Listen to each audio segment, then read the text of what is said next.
The hills and mountains, to the sacred and domestic blessings of the wells, the rare beauty of the desert burn, the magnificent cliffs of Moher, or the miles and miles of rugged coastline where the rock meets the wild Atlantic Ocean. Is it any wonder so many of our poets and artists choose to reside in County Clare? It is said to be the spiritual home of plenty, and given its rich and ancient history, this is not at all surprising. We used to play there, a bunch of us, when we were 11, 12 years old. And then we saw this notice going up to say it was going to be demolished. So, the mill race. They say a child painted it, the old mill. This image from a simpler time before we Instagrammed our moments and raced on to the next bright thing. Already the wheel no longer turned. Water, no more a driving force, rushed by as years have done since then. So the painting is a combination of intention and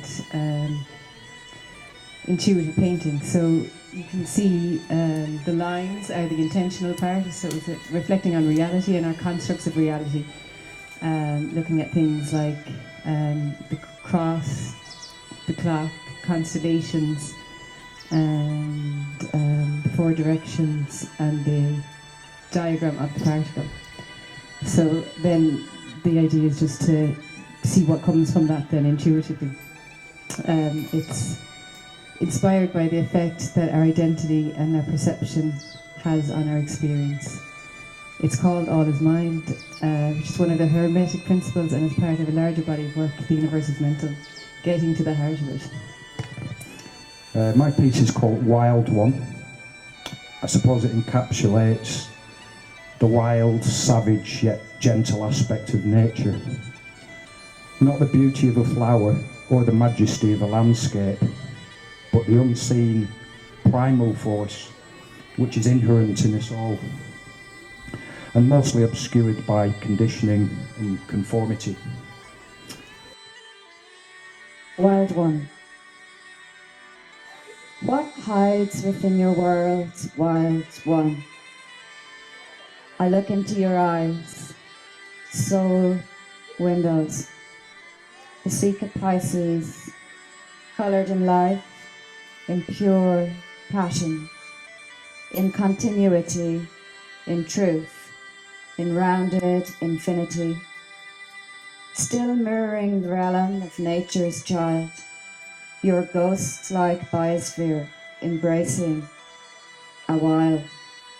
Our connection is cosmic, it is Bloodtide. You breathe the air and are energized, your deep eyes full of innate millennia wisdom, and I am confronted with your fractal matrix, dreaming you are sweeping me away, taking me to the temple of Osiris instead, where together we solve the mystery of math, determine the beauty of method and equation, stay fascinated, captivated in what is. Okay. The picture is Carnish stones, or in Gaelic it's called Tuscan Carnish. It's in the Arabus, in the what used to be called the Outer Hebrides, still is called the Outer Hebrides, generally known these days as the Western Isles. For a moment, in the glow of the evening sun, the stones become the fairy ring on my lawn at home, Scotch bonnet toadstools springing from mown grass.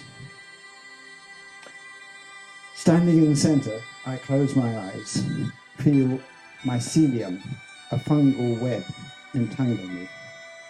No longer in amongst a gossip of stones, I shimmer back to the Bronze Age time, when the world was warmer and seas lapped different shorelines.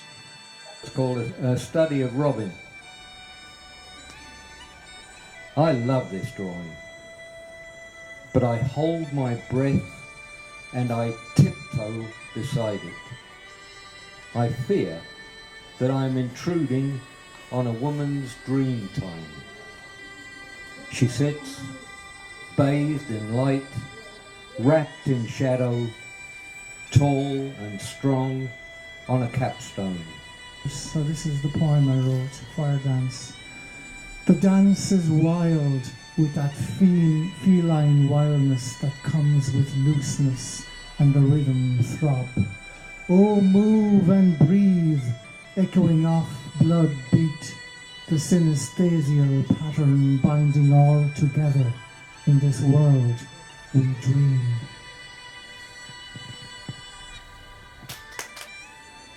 An taigéan in a leach glas I géin. Farsing gart mas muinte lotathe, I smooth hio il daite.